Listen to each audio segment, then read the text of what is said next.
hay cosas que no se pueden separar porque separados no funcionan. Doy algunos ejemplos: lápiz y papel. Es cierto, tal vez el papel puede tener muchos usos, pero normalmente el uso mejor es tener un lápiz, escribir, o un bolígrafo. El lápiz, el bolígrafo también puede tener otros usos. Normalmente los niños le dan otros usos fuera del papel, ¿verdad? En las paredes, etcétera, en los muebles. Pero el uso ideal, lápiz y papel, normalmente no podemos separar estas cosas. Un tornillo y una tuerca difícilmente va a servir para algo más que para ajustar el tornillo a algo, así que no podemos separar. Un vehículo, un auto, una moto y el combustible, no, son cosas que no podemos separar, ya sea combustible nafta, diésel, eléctrico, lo que sea. Necesita esa fuente de energía para funcionar.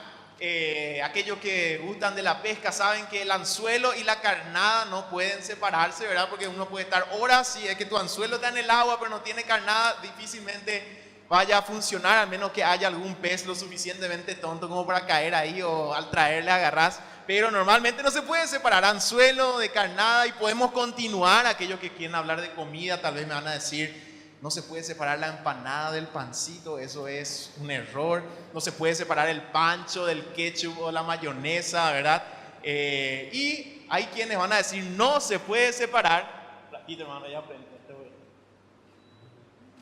No se puede separar el asado de la mandioca, dirían muchos. Hay algunos que preguntan: no, primero vamos a comer asado, ¿hay mandioca? Te dicen. Porque si no hay mandioca, entonces tampoco vamos a comer asado. Y la lista puede continuar. Todo esto no es más que un ejemplo de cómo en la vida cotidiana hay cosas que no se pueden separar. Ahora, cuando hablamos de lo espiritual, hay también cosas que no se pueden separar. Y de esto quiero hablarles hoy, en esta noche tan especial. Y vamos a ir a un texto muy conocido porque contiene una historia muy popular, la historia del buen samaritano. Y el título, entonces, el mensaje el día de hoy es que hay cosas que no se pueden separar. Vamos a leer Lucas capítulo 10, versículo 25 en adelante. Aquellos que quieran seguirlo ahí arriba pueden hacerlo. Dice así la palabra del Señor. Y he aquí, un intérprete de la ley se levantó y dijo para probarle a Jesús: es esto: Maestro, ¿haciendo qué cosa heredaré la vida eterna? Él le dijo: está escrito en la ley, ¿cómo lees? Aquel respondiendo dijo: amarás al Señor tu Dios con todo tu corazón y con toda tu alma y con todas tus fuerzas y con toda tu mente, y a tu prójimo como a ti mismo.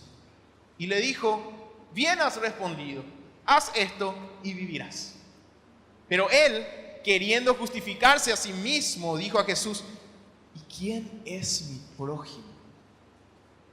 Respondiendo Jesús dijo: un hombre descendía de Jerusalén a Jericó y cayó en manos de ladrones, los cuales le despojaron e hiriéndole se fueron, dejándole medio muerto. Aconteció que descendió un sacerdote por aquel camino y viéndole pasó de largo. Asimismo un levita, un servidor del templo, llegando cerca de aquel lugar y viéndole pasó de largo. Pero un samaritano que iba de camino vino cerca de él y viéndole fue movido a misericordia. Y acercándose vendó sus heridas, echándoles aceite y vino, y poniéndole en su cabalgadura, lo llevó al mesón y cuidó de él. Otro día, al partir, sacó 2 denarios y los dio al mesonero y le dijo: cuídame, y todo lo que gastes de más yo te lo pagaré cuando regrese. ¿Quién pues de estos 3, preguntaba Jesús, te parece que fue el prójimo del que cayó en manos de ladrones? Él dijo: el que usó de misericordia con él. Entonces Jesús le dijo: ve y haz tú lo mismo. Aquí leemos la palabra del Señor. Este pasaje es tan rico que podemos extraer de él innumerables enseñanzas, pero hoy quiero concentrarme en 3 de ellas. 3 cosas espirituales, en lo espiritual, que según este pasaje no podemos separar. Y vamos a ir a nuestro primer punto. No podemos separar la salvación del amor. La pregunta del intérprete de la ley, un escriba, tenía que ver con la vida eterna. Él se acerca a Jesús y su pregunta era: ¿haciendo qué cosa heredaré la vida eterna? Esta persona era una persona muy conocedora de las Escrituras, y cuando hablaba de la vida eterna estaba hablando del juicio final. Entonces le pregunta a Jesús: ¿qué hay que hacer para tener vida eterna? Es decir, ¿qué hay que hacer para pasar ese juicio final? Lucas también nos dice que la pregunta era para probar a Jesús. De alguna manera él quería saber qué iba a responder Jesús ante esto. Obviamente él ya conocía a Jesús, por eso se acerca a él, pero quería saber cuál iba a ser su respuesta. Pero Jesús no da una respuesta directa, hace uso de una técnica de enseñanza milenaria que dice: no respondas al estudiante aquello que él puede responder por sí mismo. Entonces, ¿qué hace Jesús? Le lanza otra pregunta: ¿qué está escrito en la ley? ¿Cómo lees? Le dice. Y el escriba responde citando dos textos de la ley, Deuteronomio 6:25, el Shema del pueblo judío: amarás al Señor tu Dios, y todo lo que él había citado. Y juntó con otro de los mandamientos de la ley es muy importante, en Levítico 19:18b dice: amarás a tu prójimo como a ti mismo. En la respuesta del escriba, de este intérprete de la ley, se reflejaba lo que Jesús ya había dicho en otra oportunidad, resaltando también este punto nuestro: la salvación no puede separarse del amor. La salvación, la vida eterna, no puede separarse del amor de Dios. ¿Qué tengo que hacer?, preguntó este hombre, para tener vida eterna. Jesús responde: ¿qué dice la ley? Y él responde: amarás al Señor tu Dios. Podemos decir también en este sentido que ser cristianos, ser hijos de Dios, significa que amamos a ese Dios a quien servimos. El mandamiento más grande es: no vas a hacer esto o vas a hacer aquello. El mandamiento más grande, el mandamiento central es: amarás al Señor tu Dios. Y de repente podemos preguntarnos: ¿cómo es posible mandar esto? Imagínate que tu cónyuge venga un día y te dice: te mando que me ames. Suena medio raro eso, ¿verdad? Las esposas pueden decirle a su esposo, viceversa también: un mandamiento te doy, decir: me amarás. Medio extraño. ¿Por qué? Porque normalmente amar no es algo que se pueda mandar, no es algo que se pueda exigir. Lo contrario, normalmente preguntamos a nuestro cónyuge: ¿me amas? Más todavía, como aquel primer día, tal vez preguntamos, ¿verdad? Pero imagínense que la regla sea: te mando. Algunos le dicen: te mando que me cocine, puede ser, te mando que me traigas algo, pero te mando que me ames. Difícilmente. ¿Cómo vamos a mandar a alguien a amar? Y sin embargo, este es el mandamiento más grande. Es imposible, obviamente, obligar a amar, por lo que el mandamiento del Señor significa dos cosas. En primer lugar, que el amor es la única respuesta válida ante la gracia de Dios. En otras palabras, el Señor manda a amar a su pueblo. ¿Por qué? Porque hay demasiados motivos para amar al Señor por lo que Él ha hecho por nosotros. Por lo tanto, no se trata de hacer una lista de cosas, sino el Señor exige de nosotros amor. Y esto nos lleva a otra cosa también de lo que significa este mandamiento: que el que alcanza salvación lo hace porque voluntariamente se ha rendido al amor de Dios. No hay otra forma de obedecer al Señor más que amarle. No hay forma de amarle al Señor si es que no nos damos cuenta de cuánto Él nos amó primero. Interesante. El mayor de los mandamientos, uno podría decir: no mates. Es cierto, incluye esto. Uno podría decir: no robes. Es cierto, incluye esto.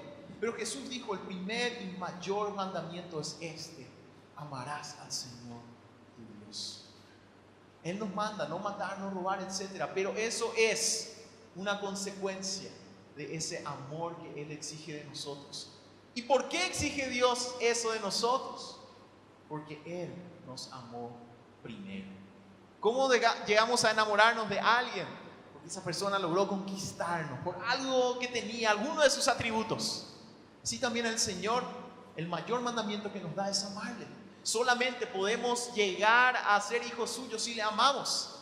Solamente podemos amar a Dios cuando nos rendimos a su amor, porque la palabra de Dios dice que Él nos amó primero.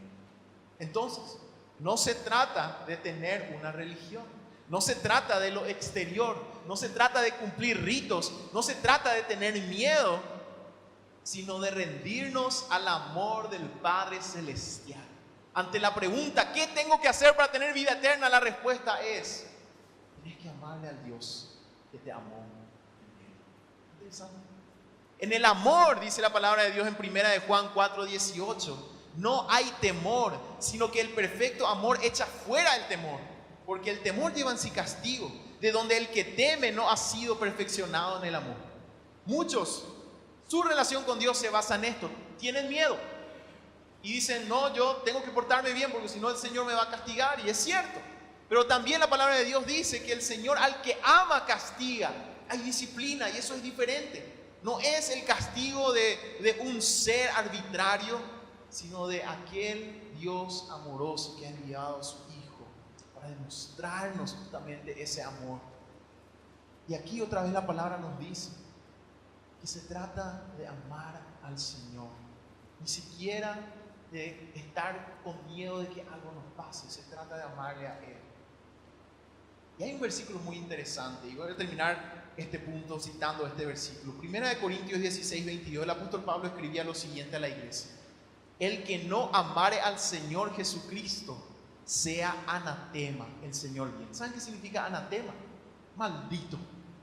El que no ama al Señor, decía el apóstol, sea maldito. Esta palabra anatema en realidad se utilizaba en el contexto de alguien que iba a ser expulsado de la comunidad o que no iba a ser bienvenido en la comunidad cristiana. Y este texto, que parece muy duro, en realidad capta la esencia de la fe. El Señor no quiere nuestra apariencia. Él nos ama y desea que si venimos a Él, sea también por amor. Entonces el apóstol Pablo escribe: el que no ama al Señor, el que está aquí por obligación, el que está aquí porque quiere aparentar algo, el que está aquí porque le obligaron o porque simplemente creció en una religión, es mejor que no se quede. Porque aquel que se rinde al Señor tiene que hacerlo por amor, entendiendo que el Señor nos amó primero. Muchos están acostumbrados a esto, a tener tal vez una religión, pero si se analizaran sinceramente, tal vez se van a dar cuenta: yo realmente no es que amo al Señor. Quiero que me bendiga, quiero que no me castigue, pero no sé si puedo decir amo al Señor. Pero este texto que hemos leído nos enseña: la salvación no se puede separar del amor a Dios. El escriba preguntaba: ¿qué hay que hacer? La respuesta es: no se trata de hacer, se trata de amar al Señor que nos amó primero.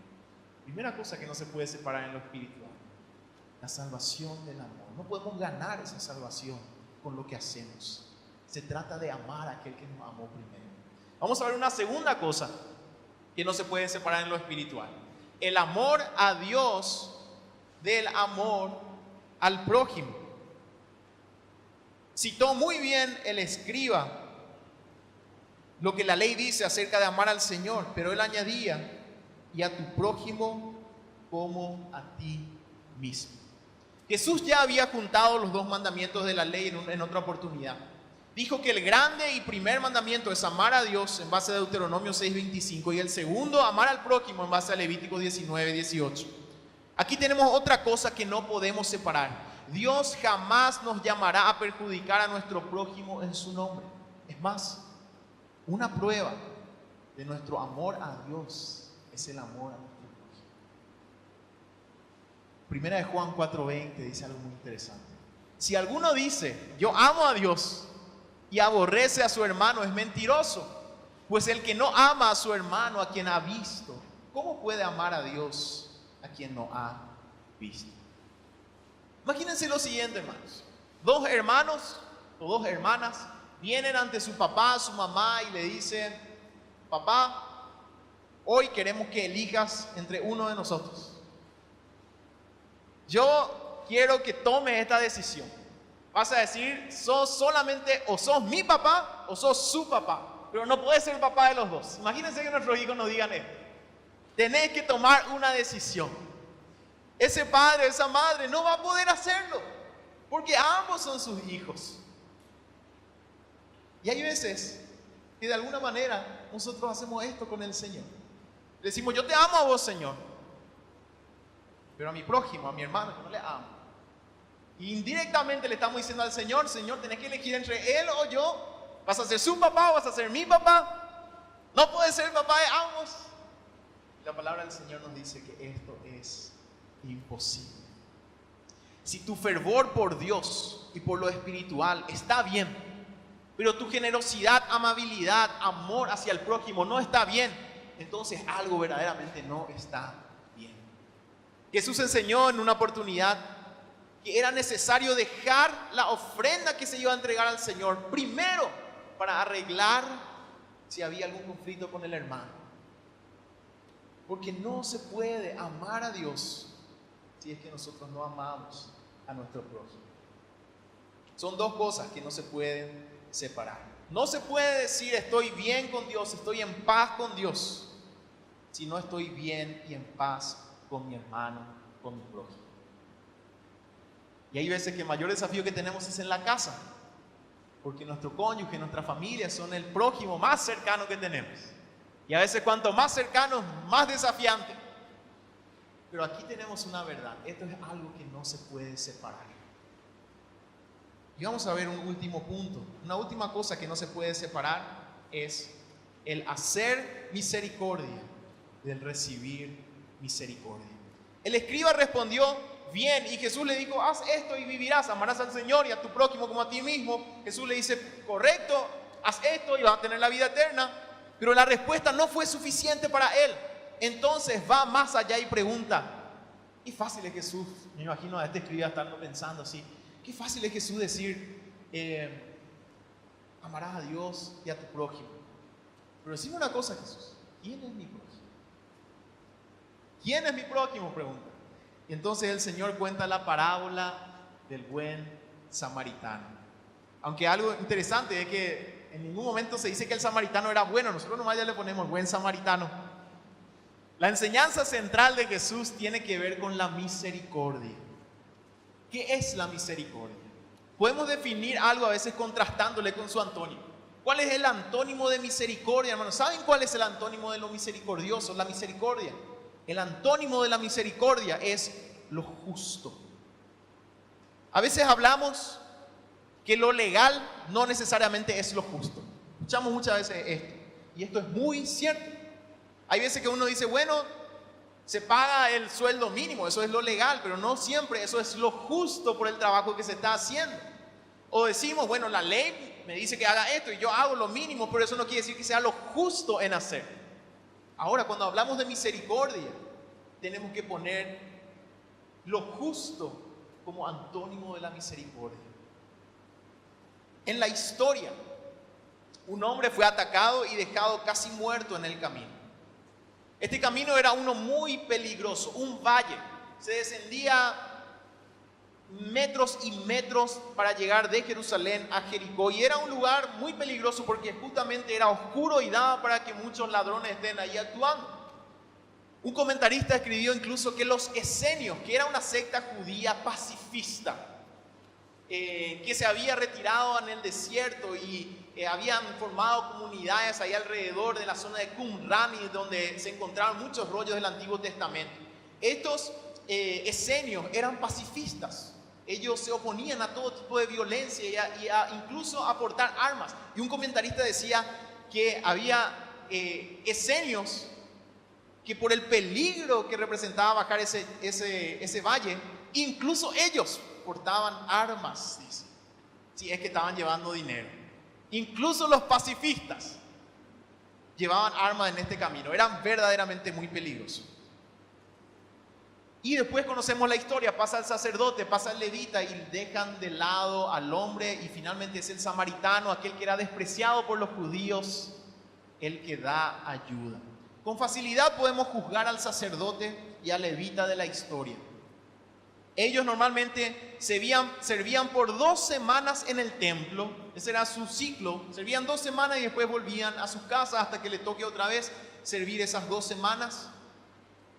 Estaban volviendo a sus hogares, porque el texto nos dice que bajaban de Jerusalén. Cuando alguien iba a Jerusalén, subía a Jerusalén, porque Jerusalén estaba en una colina, está en una colina. Entonces ellos ya habían terminado su servicio. Y ahí tenemos que imaginar nosotros, hermano, 2 semanas de servicio, volviendo a casa y vemos ahí un hombre tirado en el camino. Muchas cosas nos pueden venir en la mente. Es fácil juzgar hoy al sacerdote y al levita en la historia, pero si nos ponemos en su lugar vamos a darnos cuenta que era muy difícil ayudar a este hombre. No tenían por qué ayudar al hombre. Y aunque lo hubiesen querido, había muchos motivos válidos para no hacerlo. Podríamos decir, incluso preguntarnos, ¿era justo que ayuden a este hombre? ¿Por qué? Las familias de estas personas probablemente les estaban esperando en casa. 2 semanas fuera. Esposa, hijos, esperando. Y si le ayudaban iban a tardar mucho más. ¿Qué iba a pasar? Quizás podíamos pensar, iba a morir de todo modo. Estaba medio muerto. ¿Qué es lo que vamos a hacer? Le encontramos a alguien ya tirado ahí. Yo me tengo que ir a mi casa. Estoy cansado. ¿Qué más voy a hacer? Total, va a morir nomás lo de este hombre. Yo no soy doctor, no voy a poder ayudarle mucho. Podemos pensar, era peligroso. Aquellos que le agarraron a él, fácilmente, si yo me quedo, me van a agarrar a mí en cualquier momento.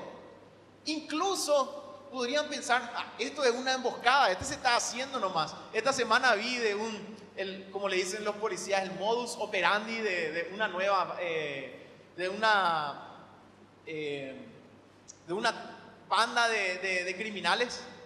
Y había un video y el video mostraba que una persona se ponía ahí en un empedrado, venía un vehículo y se tiraba en el frente, ¿verdad? Y había 2, 3 que eran de la banda, supuestamente testigos.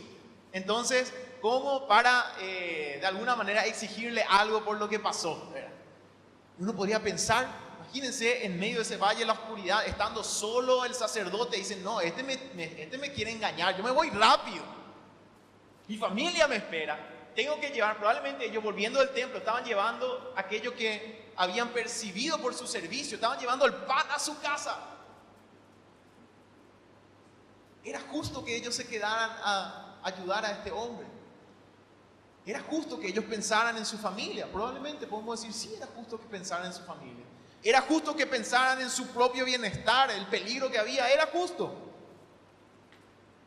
En una oportunidad fui a Tacumbú a visitar a alguien a la cárcel y fui con un hermano, un seminarista que él primera vez iba a Tacumbú y él estaba emocionado. Yo no me fui por primera vez, él estaba emocionado porque es primera vez que pisaba y qué sé yo, ¿verdad? Y nosotros compartimos un tereré ahí con el interno y el hermano me decía, yo quiero conocer esa parte más fea, le decía. Y yo le miraba así, rayos láser, a ver qué es lo que decís, ¿verdad? Y yo quiero conocerle, decía. Y bueno, estábamos charlando y él tampoco le daba mucha pelota al hermano porque entendía. Bueno, y yo pensé que iba a pasar eso. Bueno, vamos a irnos ya. Bueno, pero ahora le voy a llevar a la parte más fea, ¿no? Dice él, ¿verdad? Y el hermano ahí feliz, él quería conocer. Y fuimos ahí a uno de los pabellones. No era el peor de los pabellones, pero uno de los pabellones más feos. Y yo estaba con un miedo terrible, porque aquellos que conocen Tacumbú, ahí está todo en orden, pero el orden no se ve, está todo bien, nadie te va a hacer nada el día de visita porque de facto nomás, así son las cosas. Pero uno entra, no hay ningún guardia que está viendo, entra por un pasillito, los internos ahí, algunos incluso tirados por el suelo, y era verdaderamente de terror. Y cuando estaba preparando el mensaje, yo me acordé otra vez de esa oportunidad, ¿verdad? Primero le quise matar ahí al hermano, ¿verdad? Porque qué es lo que él quería, por su experiencia, ir ahí. Pero subimos ahí a un lugar todo oscuro y los internos ahí obviamente no tienen la mejor cara de repente en esa circunstancia, pobrecito en la que está. Gracias a Dios está mejorando. Ese es un motivo de oración también que tenemos que tener, hermanos, que eso vaya mejorando. Pero era algo realmente tenebroso, porque cualquier cosa podía pasar. Y me acordé de este evento al leer un poco la historia del buen samaritano, uno diría, si yo estaba ahí y de repente veía que alguien estaba, algo le pasaba, yo iba a decir, bueno, cosa entre los internos, ¿verdad? Siempre luego se pasan, siempre se acuchillan de repente, yo me voy lo más rápido que puedo. Somos rápidos en jugar al sacerdote y al levita, pero si algo me hubiese pasado ahí o hubiese pasado, no era mi problema, yo podía decir. Así como el sacerdote y el levita podían decir, no es mi problema, yo tengo gente en mi casa esperándome, tengo que llevar el pan para ellos. Finalmente fue el samaritano quien hizo misericordia. Es decir, cuando la palabra menciona que hizo misericordia, quiere decir que no tenía por qué hacerlo. Eso quiero que podamos entender esa diferencia entre misericordia y lo justo. No tenía que hacerlo. Es más, era el menos esperado que iba a ayudar a este hombre. Esto es misericordia. Y Jesús le dice, esta es la forma de actuar ante el prójimo.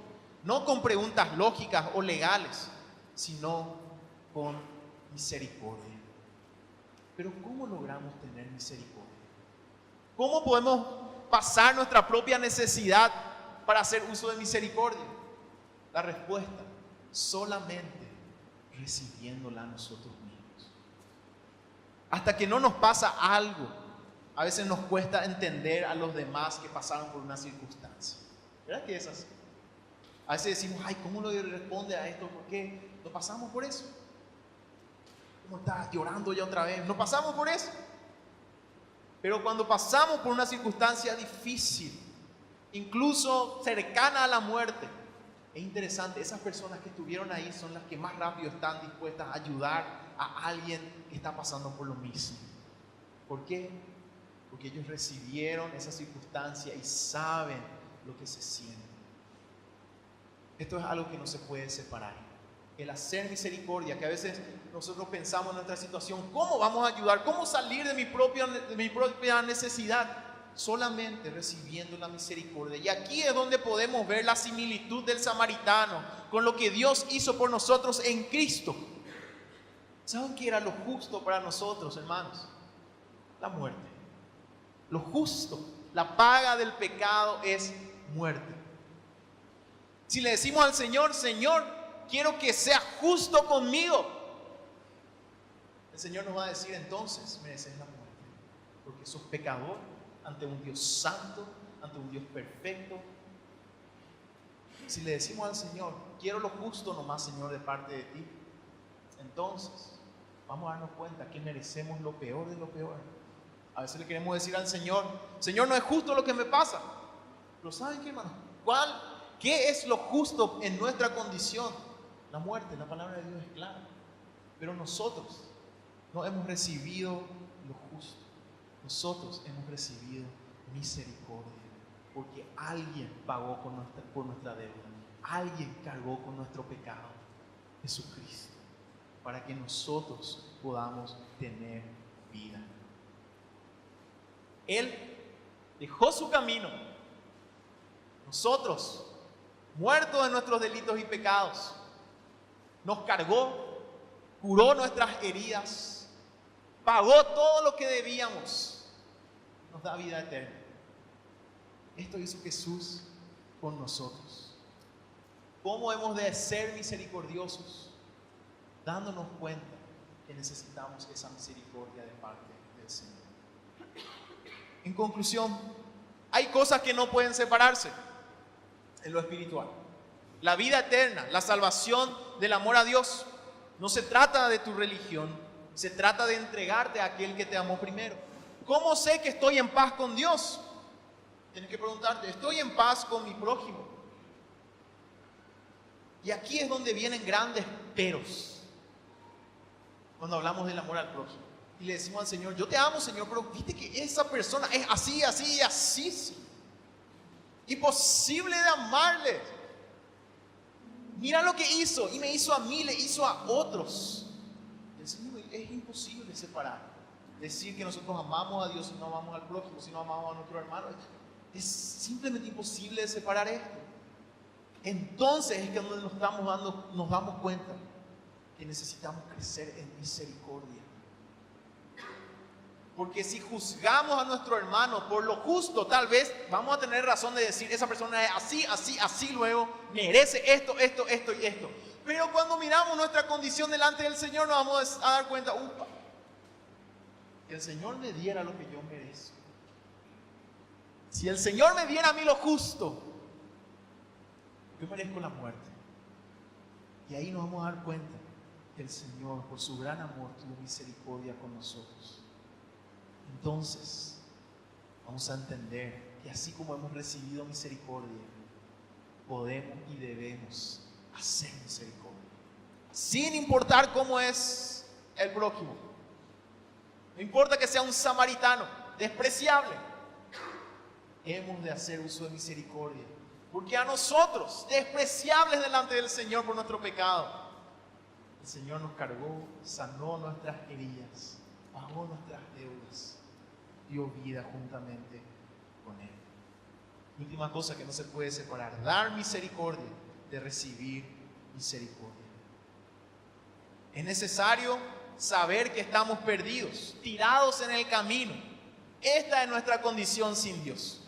Tenemos que darnos cuenta de que el samaritano nos alcanzó y que así como hemos recibido misericordia, tenemos que darla. ¿Te cuesta amar? Amar al Señor, amar a tu prójimo. Como estaba diciendo el hermano Ale, prueba esto. Pedirle que el Señor Jesús venga a tu vida, a tu corazón, y experimentar y recibir esa misericordia que transforma. Porque así como recibimos misericordia, tenemos que ser capaces de dar. No va a ser fácil. Por eso es que cada vez tenemos que recordar, hermanos, que estuvimos un día en el camino, como ese hombre que fue asaltado y dejado medio muerto. Tenemos que recordar que un samaritano vino a nuestro encuentro, que todos pasaron de largo, pero aquel hombre que no tenía por qué quedarse, aquel Dios que no tenía por qué venir, vino por amor para perdonar nuestros pecados, cargar con nuestros pecados y darnos vida eterna. ¿Conoces a este Jesús? ¿O seguís al Señor solamente de forma religiosa, por costumbre? ¿Amás a este Dios? ¿Has recibido esa misericordia? Porque hoy es el día que lo hagas. El Señor ha permitido que vengas aquí y has escuchado esta palabra y entendés que el Señor te llama a entregar tu vida completamente. Porque esta es la manera de amar al Señor, entregarnos completamente a Él, pedirle su misericordia, que Él va a darnos gratuitamente. Porque Él ha dicho eso, aquel que tenga sed, venga y beba gratuitamente del agua de la vida. Y si hoy estás escuchando el llamado del Señor, yo te invito a que respondas a ese llamado. Pido a todos que puedan inclinar su cabeza, cerrar los ojos. Y si hay alguien que está recibiendo el llamado del Señor, diciéndole, recibí esta misericordia, arrepentite, entrega tu vida. Si hoy has escuchado este mensaje y estás sintiendo de parte del Señor que Él te llama a cambiar completamente tu vida, a entregarte completamente a Él, ya no tener una religión solamente, sino una relación personal, como hemos escuchado este testimonio. Esta hoy sea el día que el Señor te ha dado la oportunidad de responder a su llamado. Es así. Te invito a que puedas hacer esta oración de entrega conmigo. Si antes no has entregado tu vida al Señor completamente, te invito a que puedas hacerlo en este día, en esta noche. Esta oración no tiene nada de mágico, más bien lo haces de corazón. Quiere decir que vas a comenzar a caminar con el Señor, dejando que Él sea quien te tome de las manos. Esta oración puede ser un grito de auxilio, un grito de necesidad, clamando al Señor. Y todo aquel que invoque el nombre del Señor será salvo, en la promesa del Señor. Te invito a que puedas hacer esto, invocar el nombre del Señor en tu vida. Y es así, repetí después de mí esta oración. De Dios Padre, hoy vengo a ti humillado, necesitado. Necesito tu misericordia, Señor. No quiero seguirte de forma religiosa. No quiero seguirte a medias. No quiero seguir diciendo que te amo a ti y aborreciendo a mi prójimo, mi hermano. Quiero, Señor, recibir esa misericordia para poder dar. Te pido perdón por mis pecados. Necesito esos tiempos de refrigerio de parte de ti. Entrego mi vida y te pido que seas mi Señor, mi Salvador, que nunca más me sueltes. Quiero caminar contigo, que seas el dueño y Señor de mi vida, guiándome en cada momento. Te pido esto en el nombre de Jesús. Amén. Y amén. Ahí, que puedan inclinar sus cabezas, cerrar los ojos, permanecer ahí. Quiero hacer una pregunta. ¿Hay alguien que en esta noche por primera vez entregó su vida al Señor? Hizo esta oración de entrega conmigo. Ahí donde estás, te invito a que puedas levantar tu mano, porque yo quiero orar por tu vida y pedirle al Señor que te acompañe, te fortalezca. ¿Hay alguien que en esta noche entregó su vida al Señor por primera vez? Levanta tu mano. Y hoy el Señor ha tocado tu corazón. Has entendido este mensaje y le estás diciendo al Señor, le pediste al Señor que Él venga a ser el dueño y Señor de tu vida. Hiciste esta oración, te invito a que puedas levantar tu mano. Yo quiero orar por tu vida. Hay alguien que en esta noche hizo esta oración de entrega conmigo. Muy bien, oremos. Señor, te damos gracias una vez más por tu palabra, que nos desafías. La salvación no se trata de lo que hacemos, se trata de nuestro amor hacia ti, Señor, en respuesta al amor que tú nos has dado y mostrado primero. Guárdanos de tener solamente una vida religiosa enfocada en lo externo. Queremos que nuestro amor a ti sea real y sincero. Señor, guárdanos de decir que te amamos a ti y aborrecemos a nuestro hermano, a nuestro prójimo. Señor, ayúdanos a recordar siempre que así como hemos recibido de tu misericordia, estamos llamados a dar. Ayúdanos a recordar siempre que un día tú nos rescataste del camino, Señor, donde estábamos tirados. Nos levantaste, sanaste nuestras heridas, cubriste nuestras deudas y nos diste vida, Señor. Y así como has hecho esto, ayúdanos a tener misericordia, Señor, de nuestro prójimo, de nuestro hermano. Que de ahí nazca nuestro amor hacia Él y hacia ti. Te alabamos por tu palabra y oramos en el nombre de Jesús. Amén. Queridos hermanos, que en toda prueba puedas ver, sentir, tener la provisión divina que te sustentará hasta el final. No temas o no temamos a la prueba. Dios tiene el control. Tiene la última palabra.